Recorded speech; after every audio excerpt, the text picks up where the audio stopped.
Hey guys, my name is Joel Perryman. I am the financial planner student, and I want to go through. I've got so much going through my mind right now, and I just want to sort of blurt it all out. I want to get it out there. I made a video last week about essentially how busy I've been and how everything has been super crazy since Melbourne has come out of lockdown.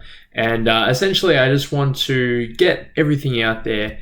But not only that, I also want to tell my story. I want to go through what my financial story is, because the whole aim for this YouTube channel is so that I can start getting people to start having conversations around money, having conversations around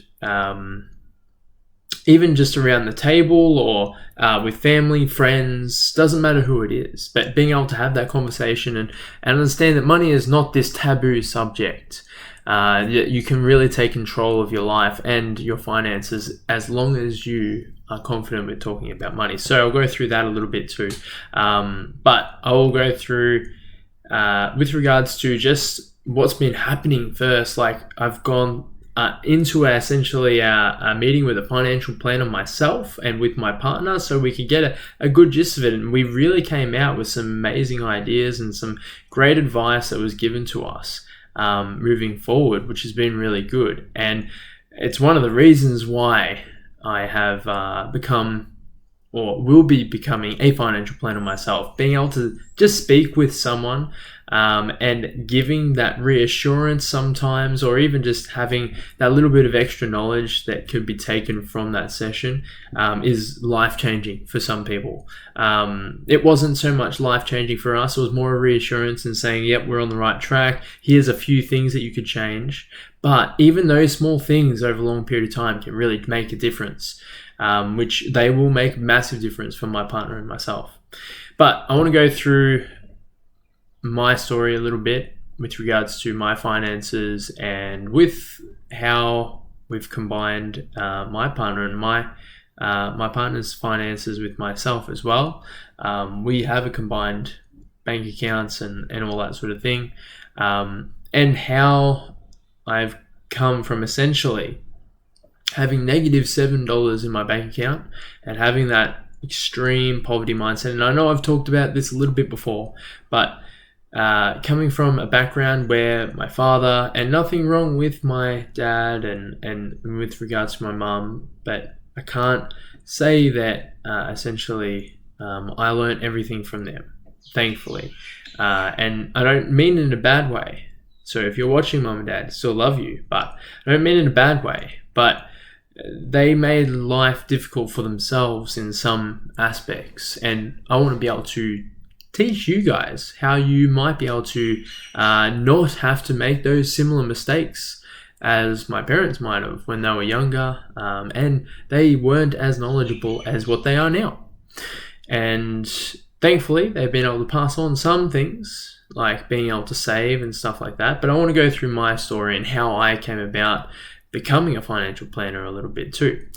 Now, why am I doing this on a Friday when it's 34 degrees outside, it's sunny, when I could be at the beach? Well, the main reason is because I want to help people. I want to be able to show them and inspire them the fact that money can really make a big difference in your life. And if you learn a few things here and there,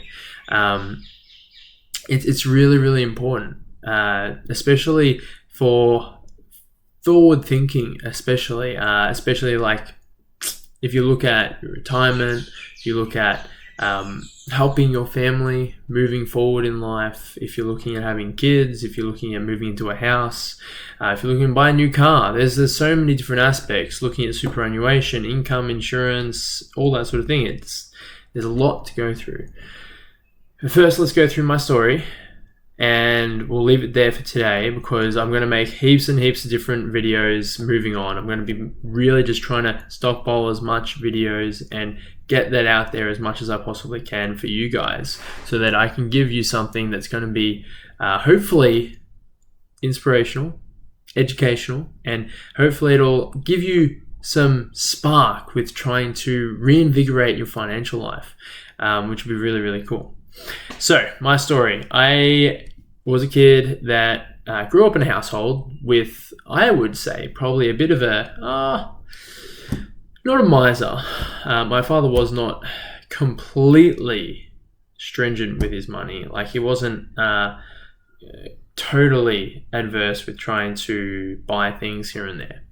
But he wasn't exactly a person who would just go out and buy things willy-nilly. He didn't buy us things very often. My mother was the opposite, of course, and she bought us heaps of things. So that was a thing that they had to work out, and unfortunately they didn't, but that's okay. So I grew up in a family where I had two different values around money, and I was able to see both of them, which has been really beneficial.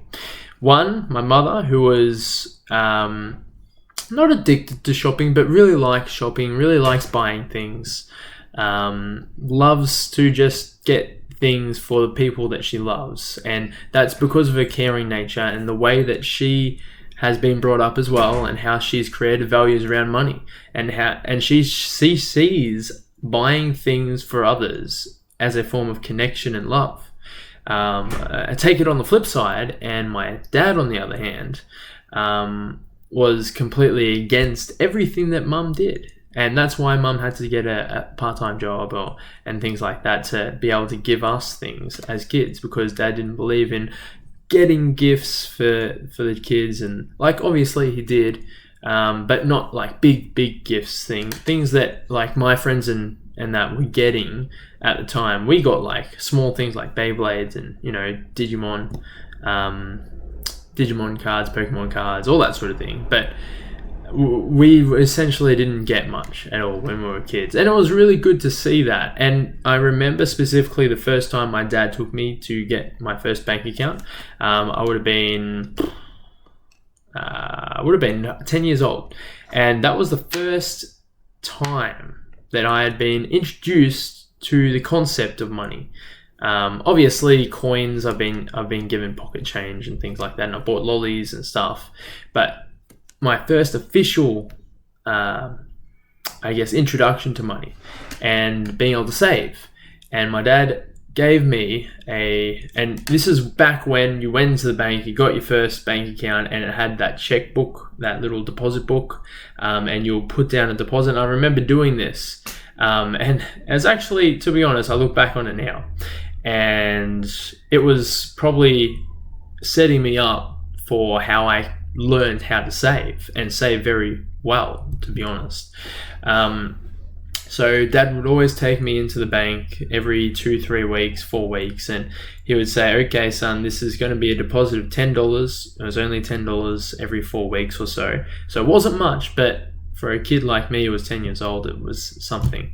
And I'm sure like back then, there was probably kids that were getting pocket change $10 per week.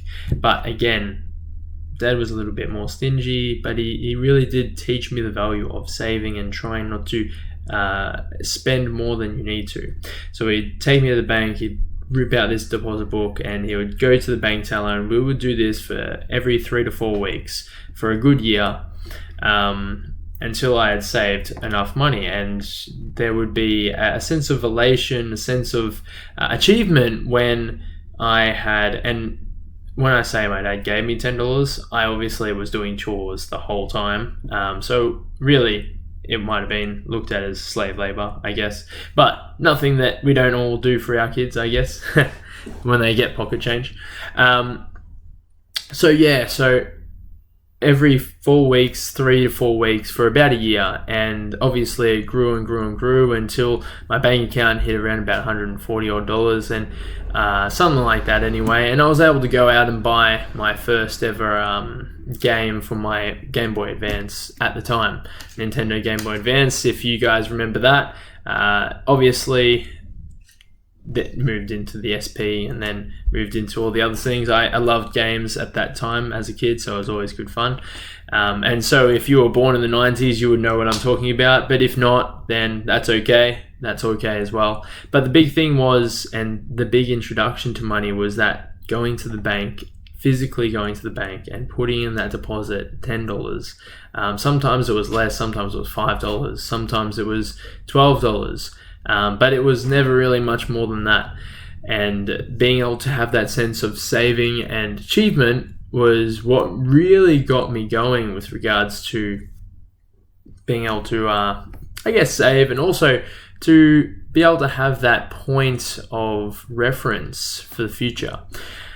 So, move forward from 10 years old to 18-year-old me, and of course, when you're 18 years old, especially as male, you are prone to the guiles of your friends and of family, not so much, okay? So obviously your friends take a big component of your life, and me and my friends, we were out every weekend, we were doing things, partying, going on cruises and stuff like that, just having heaps of fun, of course. And that didn't leave me with a lot of cash, and I was at the time not doing much work. I was working maybe one shift a week, getting about $50 to $60 a week maximum, which covered the fuel pretty much per week, and that's about it. So I ended up having 2 car accidents, and this was what really taught me a lot about having an emergency fund, which I talk about in previous videos. But I had 2 car accidents in the space of a week. I went up the back of one person, a taxi driver, when I was driving my friends home from the city, and then a week later I hit someone else, unfortunately. Again, this one was not so much my fault, obviously the taxi one was, but they stopped in the middle of the road, turning out from a T intersection, and I was looking one way, and these things happen. And that pretty much, my excess was $2,400, so I was $4,800 in debt. And when you're only earning $50 a week and that's going on fuel, you don't really tend to plan on paying that much off, especially when you're 18 and you only really have like $3,000 in savings. So it taught me a lot about having an emergency fund and things like that. But that was the precursor for me getting into a bit of a rut with financials. And I guess that really pushed me to the point where I had got, and as an 18-year-old male, you don't really ask for help much. I probably could have gone to my parents and said, look, I need like another $2,000 to pay this off. But I went on a payment plan and I tried to do it myself because, well, again, that's sort of what you did. But unfortunately, that meant that I had 2 to 3 months where I was stuck at home. I didn't do anything. I didn't go out with friends, and I started to feel really disconnected with a lot of people, and it was a tough time. But it was a good time to, reminisce on, because it was hard. It was really, really hard emotionally, socially it was too. And I'm sure most of my friends probably wouldn't even remember it, but I do, obviously, because I was stuck at home all the time. And when you're 18, 19 years old, you don't want to be stuck at home doing nothing because you have no money. However, that really taught me, like I said, about having an emergency fund and having money there just in case something happens. So building up an emergency fund of 3 to 6 months worth of your salary, your income that you're earning right now, whether that is, and obviously back then I was only earning $50 a week, 5/12, that's $600 every 3 months. So I had more than that. So you might need more, but it's up to you. Thankfully, I was living at home at the time. I didn't have any other expenses or anything like that, which is really, really good. But yeah, it was shit. It wasn't fun. Okay? So that's why having an emergency fund is so important. And I guess I thankfully had that reference point of when my father took me to the bank to save up money, because I saved up $3,000. And unfortunately, I was taught at a very young age that that can be gone just like that. So $3,000 is not much money at all. Also taught me don't have an excess of $2,400 unless you know that you're going to have that laying around. So that's the other thing. And don't hit people twice. Big lesson.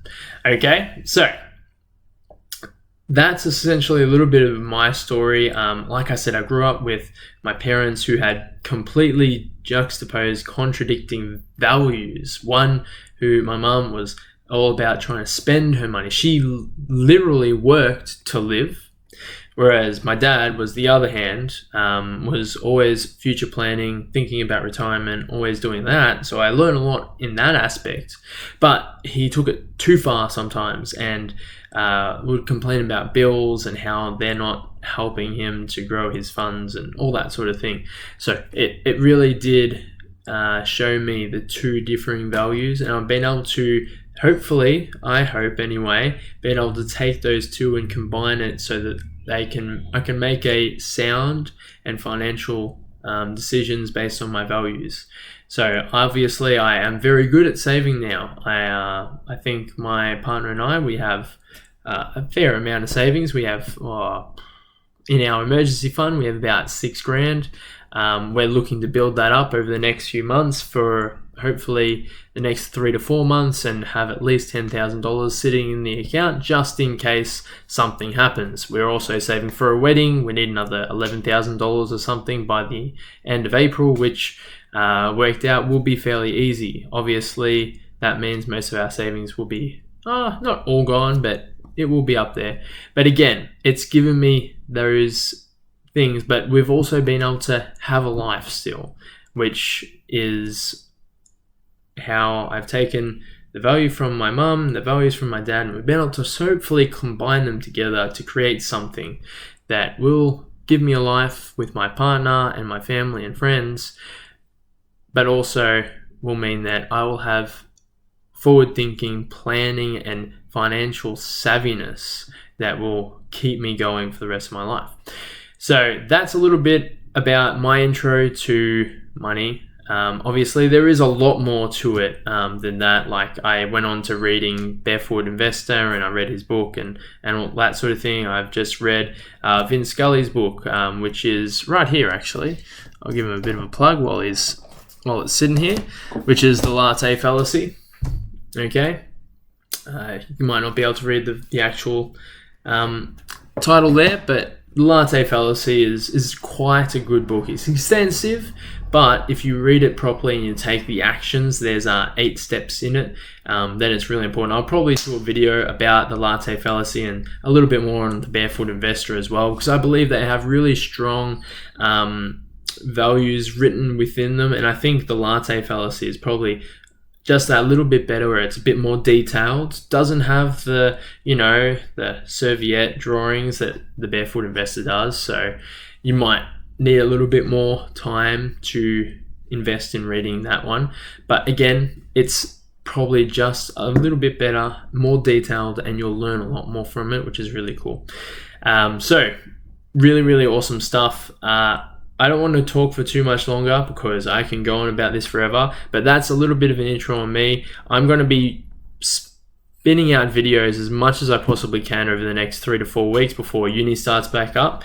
I'll hopefully do a bit of a video on uni and how I was able to go through the first 10 weeks as well. So that'll be going up pretty soon. And I just want to make sure that you guys really understand that I'm really here just to help you as much as possible. So if you have any questions, if you have anything that you want me to talk about regarding anything at all, I am very, very happy to do so. Make sure you put in the comments below. Make sure you like this video as well. Share it out to as many people as possible, because the more people that view it is going to help me with regards to essentially being able to spread the message a little bit more and understanding how finances work and educating people on how to save, how to be able to commit to their finances and create a life with money, because it's such a big part of our lives and you don't need to worry about it. Money is such an integral and interwoven value within our lives that people are scared of talking about it, and I don't want people to be scared about it or the subject of money or embarrassed about it, because I was when I was 18, when I said to my friend, I almost cried when I said this because he had a business proposition, and I'm pretty sure I have talked about this before, but he had a business proposition. It was for a network marketing company, so it wasn't really a big proposition. It was like only $1,000 or something. However, at the time, I had -$7 in my account, and when I said that, it was a major turning point. So I don't want anyone to feel the way I did. I want to help you with regards to your finances, your money, and be able to show you ways that can make money work for you, essentially. It's coined, it's a cliche thing at the moment, I guess. You probably heard it before, might make money work for you, but you really can. Money is just a tool. And you can employ it, you can invest it, you can do whatever you want with it. And it will work for you if you know how to. All right, guys, so I'll leave it there. Make sure you like this video. Make sure that you subscribe and everything. And I will see you in the next one. All right, have a good one.